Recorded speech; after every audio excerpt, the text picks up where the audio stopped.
Marketer of the Day, episode 630, Launchpad Co-working Spaces in Newark, Nashville, Memphis, and New Orleans.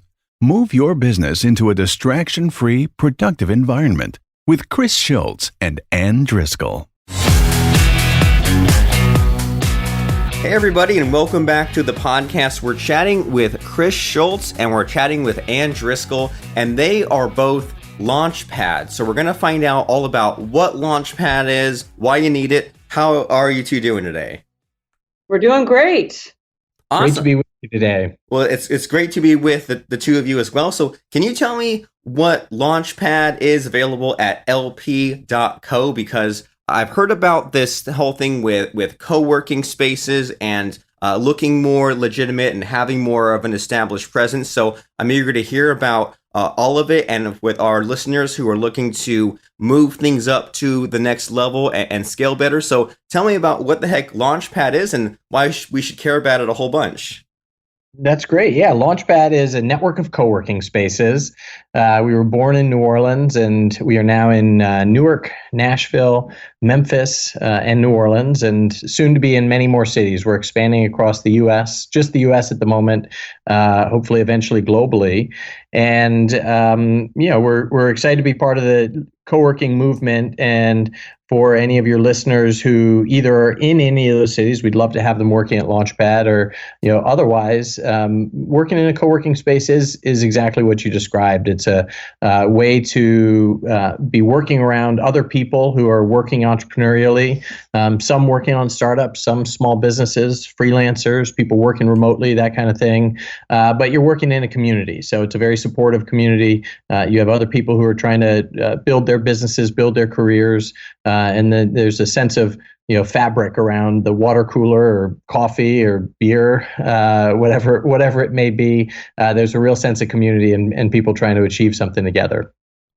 Well, super awesome. And I think that you've probably seen some of these hesitations people have where they say, well, I want that camaraderie that you described, and I also don't want to have to rent office space, right? I don't want to have to build it all myself. I don't want to have all these employees. And then they might also be a little bit maybe comfortable, but also stuck in a rut by working from home, right? By having to deal with the kids bothering them. So can you kind of sell me and sell us on this co-working space idea? Why should we go for co-working and not working from home and not doing things the old-fashioned way as far as office space?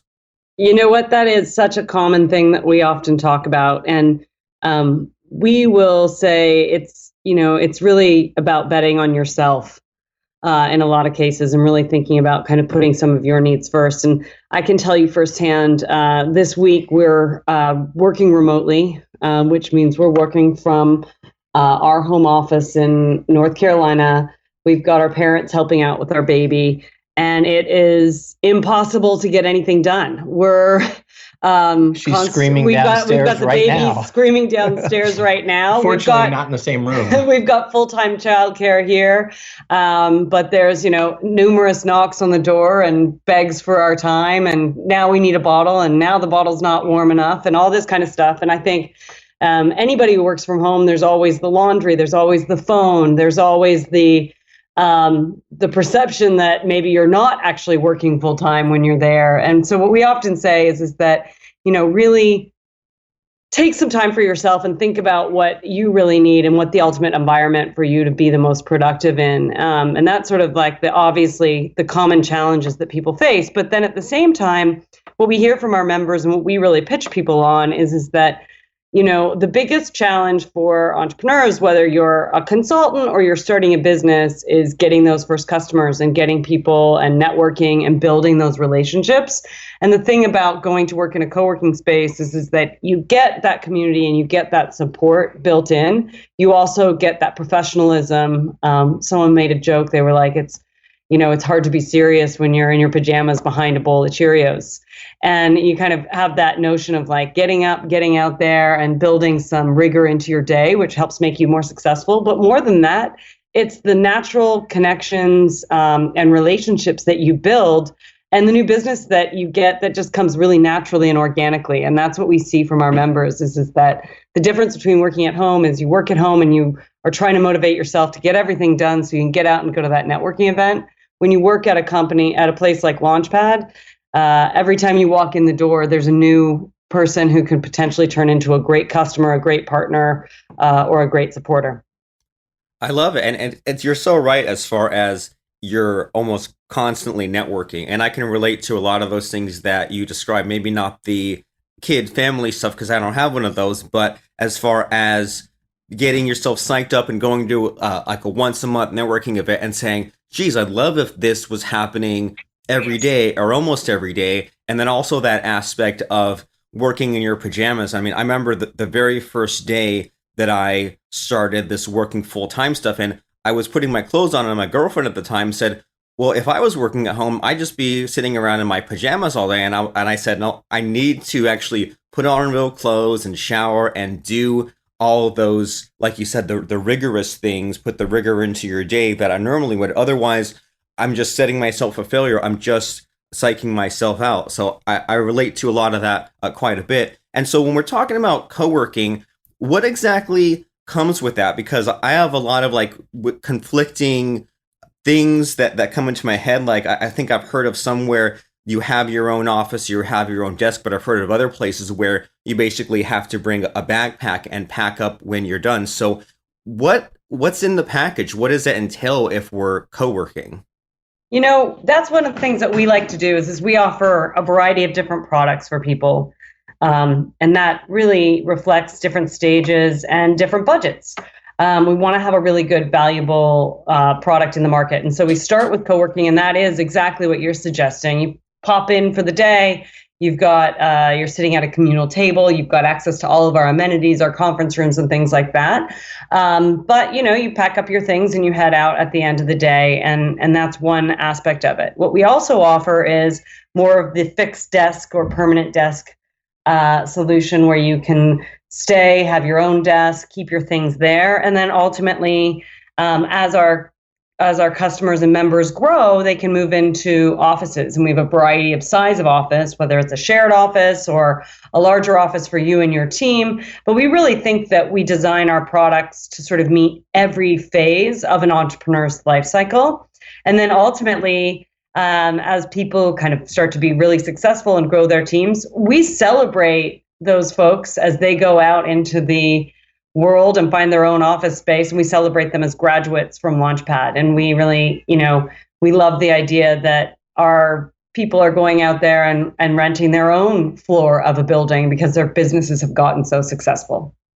I like that concept a lot, that you build as you go, and you grow until you outgrow that phase, and then you move on until the actual like office space thing. So that way we avoid a lot of the risk, right? We avoid having to make those huge leaps and have all that upfront investment just to have some big empty office floor or office space that makes us feel good, but maybe we need to grow into that. And so now you have me wanting to check out some of the, like, there's some of these open houses for some of the co-working spaces in the area. I mean, obviously, if someone's in Newark, Nashville, Memphis, and New Orleans, they should check out the Launchpad thing. But do you guys do anything like that? Is there any way to like check out the place before you jump in and kind of casually see what we'd be getting ourselves into? Absolutely. If you're in one of those cities, you can come check out Launchpad, and we do offer a 1-week free trial. So we'd encourage any of your listeners to come drop in, and we'll make you feel very much at home. And certainly look out for Launchpad. We are expanding, and so we may be in a city that you live in, and come in this year or next. There's also some other options. There's, you know, most cities at this point, or a lot of cities, have a co-working space, whether it's part of a national brand or an independent. And so, you know, usually it's pretty easy to find in your own market. You can kind of Google it. There are some national networks, and one that we like a lot is a platform called Proximity, and that their URL is proximity.space. And it's a network of independent co-working spaces around the country, and we're all sort of on the same platform. And we are on that platform, and so our members get reciprocation at any of the spaces. I think they have more than 400 co-working spaces across the country, and you can also book day passes. A lot of co-working spaces will book day passes. It's pretty easy to check out. Well, this is amazing. I had no idea that these co-working spaces had the trial option, had the day pass option. So this is opening up a whole new world for me here. And so something else I've seen, like I said, I've only seen this co-working stuff like in little bits and pieces. I have friends who have co-working spaces, and with some of them, there's like a phone number that people can call into, or they can reserve conference room space. Is that part of the co-working experience or package possibly? Yeah, we offer all of that. In fact, we have typically the amenities are super fast Wi-Fi, fiber Wi-Fi. We call it oxygen. That's what sort of makes the space run. Conference rooms. We have bookable conference rooms, and one of the things that people do, booking conference rooms is really helps you look professional. So if you have a big deal or a contract, or you're trying to raise money, doing that in a big boardroom or a nice conference room at a co-working space typically is much more professional with your clients than asking them to meet at Starbucks. So a lot of our members use it for the conference room amenities, and then we offer unique things like. One of the things that we're starting to incorporate into all of the locations is a podcasting studio. So this medium that we're on right now itself is obviously becoming very popular, and so that's the type of thing that you may not have the resources or the know-how to build that out at home or in your own office, but as a shared resource, we can offer that to Launchpad members. So a lot of amenities, and then coming back to the community. At the end of the day, as nice as the amenities are, people really are there for the community. So that sense of camaraderie and supporting each other and making people's businesses more successful really is sort of what the reason that people are there at the end of the day. It's really good to know that all of these things exist, and I have some married friends who have to do the Starbucks thing. They have to get out of that house because the kids are yelling and screaming. And I think to myself sometimes when I get into my later years and I have a family, I don't know if I'd be able to do that, to be sitting in Starbucks and try to do a podcast interview like this, or be doing videos and being self-conscious of what's around me, or having that meeting and having to meet with them in public at Starbucks. Like you alluded to, it seems a little on the unprofessional side, like you're not much of a player. But yeah, if there's that huge conference room that you booked time into, or that podcasting studio where it sounds better than anything you'd have as far as a quiet room at home, that sounds really amazing. And so do you ever hear or come across anyone who's worried about the imposter syndrome side of things? So what I mean is, if they have this meeting at the conference room, are people ever concerned that they're, I don't know, like lying or being disingenuous by having the conference room at this shared space? You know what I think? At the end of the day, every person, no matter what stage of business they're in, as an entrepreneur who's trying to make it, I actually recently went to a swim class, and it was a master's swim class, and I haven't been in the pool in a long time. And the guy said, "Would you like to join the class?" And I was like, "Well, I pretty much suck." And he looked at me and he said, "You know what? Every single person in the class sucks at something."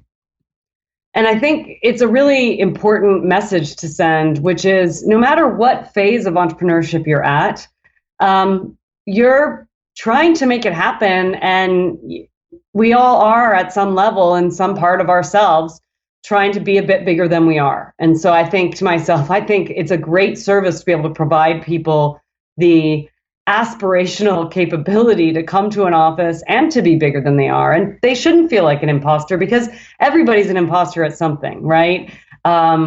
We never had raised money. Now we've raised money. Well, great.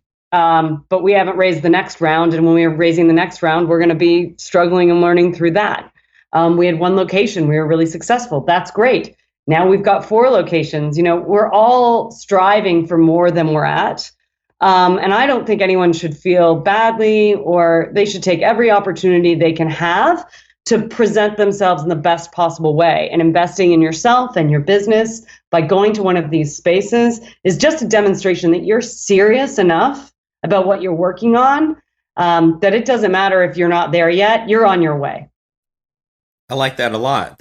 Maybe you should get that put on a poster or a T-shirt. Everyone sucks at something. That's a really good way of looking at it. And yeah, you're right. You're on your way. You're serious enough. You're going to those next steps. And so, as far as the community aspect that we've mentioned, how there's all kinds of different people available there and all these possibilities for networking. Is it always smooth sailing 100% of the time, or is there any kind of personality conflict or any bad experiences with the other people in the co-working spaces, or is it 100% always no problem? It's always it's absolutely perfect all the time. Yeah, nothing's ever smooth sailing, is it, Robert? But I think one of the things that we do focus on is creating a sense of belonging. I liken it to the first day of school when you're a kid and you're going to school for the first time, and you're walking into a new school and meeting people, and we really do want to create a sense of belonging. So one of our core values is diverse and inclusive, not exclusive. So even though you're becoming a member of a co-working space, you're becoming a member of a community that is looking to create a sense of belonging for you. It's not an exclusive membership. There's not a high bar to being there. It's okay if you feel imposter syndrome. It's even better if you actually can identify that that's what you're feeling, because a lot of people are just feeling anxious. And do I really belong here? Am I ready for this? But it certainly is not always smooth sailing. We work to curate a community of people who are like-minded and fit well together, even though they're very diverse. It's different types of businesses. It's different people with different backgrounds.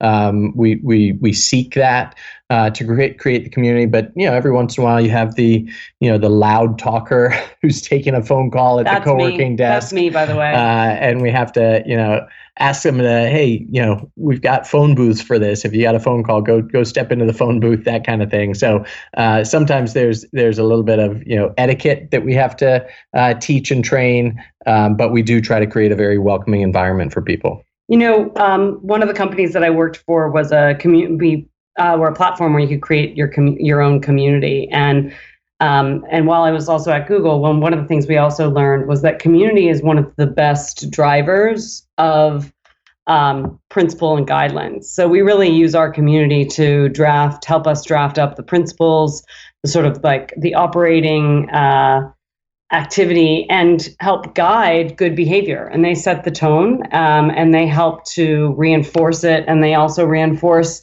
when people are kind of getting a little bit out of whack. And you start to see that the community really helps sort of set the norms and guides the spirit in which we kind of operate. Awesome. Well, good to know. That's very reassuring. And so this might be a little bit of a loaded question, but what is the price or the price range for some of this stuff? Like you said that there are different plans where you can go from the temporary to the fixed desk, things like that. You can rent out the conference room. You can rent out the podcasting booth. And I know that prices might change or might be all over the place, but more or less, how much can we expect to spend for this sort of thing? Yeah, so sort of the broad stroke would be our co-working starts at $250 a month, and so that's sort of for a communal table where you come in, bring your laptop, and you take it home at the end of the day. That's kind of our entry level membership, and that goes up to offices. Offices typically are over 500 or 600, up to $1,000 or more for an office that might hold a couple people. So that's sort of what people can expect to pay. Now, one of the things that we do feel strongly about is we really want Launchpad to be be accessible for people. So often entrepreneurs who are just starting out are pretty broke, right? And trying to get something off the ground. So we also have scholarship programs where we'll support a membership for deserving individuals when they can't quite make it work economically, but we really believe in them and want to be their first believer. And so we'll offer a scholarship to be in Launchpad as they get their business off the ground. That's good to know. So it can't hurt to ask. And so, right. Is there any sort of a commitment or lease with any of this stuff? So there's not a lease, and we stay away from that terminology, because it really is lots of leases and people who are getting a business off the ground when they're trying to book an office. There's things like leases. Sometimes you're leasing the space for 5 years or 10 years, and there's a personal guarantee, and it's scary. So we don't have any of that. Our desk memberships are month to month, and our offices are 6-month or 1-year terms that you're committing to. Awesome. So good to know. So not very difficult at all. Right. All right. So if people are hearing about this and they're like, I like this idea of a co-working space, I need to check it out, but they might still be hesitant. They might still have that first day of school feeling. They might have the anxiety, or they might put it on the back burner list and say, I'll get to that one day. How do we convince them? What would you have to say for someone to get them to check this out right now? And what are the next steps they should take to move forward with this? Well, often where people are coming from may be working from home. And, I invite people to sort of take a long view and, ask them what they want to achieve, what their goals are, where they want their career or their business to head, and how can being at Launchpad or being in a community of people help them get there. So even though, there's a cost to it, it's an investment in yourself. It's an investment in your career and your business. And we hope that investment is worthwhile. Certainly for Launchpad, the starting point is to either come in and just drop into a Launchpad location, or look us up on the internet. Where, as you mentioned, we've got a domain name, a short domain name, lp.co. Is how you can find us online or at Launchpad on Twitter and social media. But we invite people to come right in. Awesome. So that place to go is lp.co. If the phone is ringing and someone's calling you and saying, go check out that co-working space, then don't hesitate. Check out at Launchpad on social media and lp.co. So as we're winding down, wrapping up, do we leave anything out? Or are there any last thoughts that you have to share with people here that they just really need to hear about?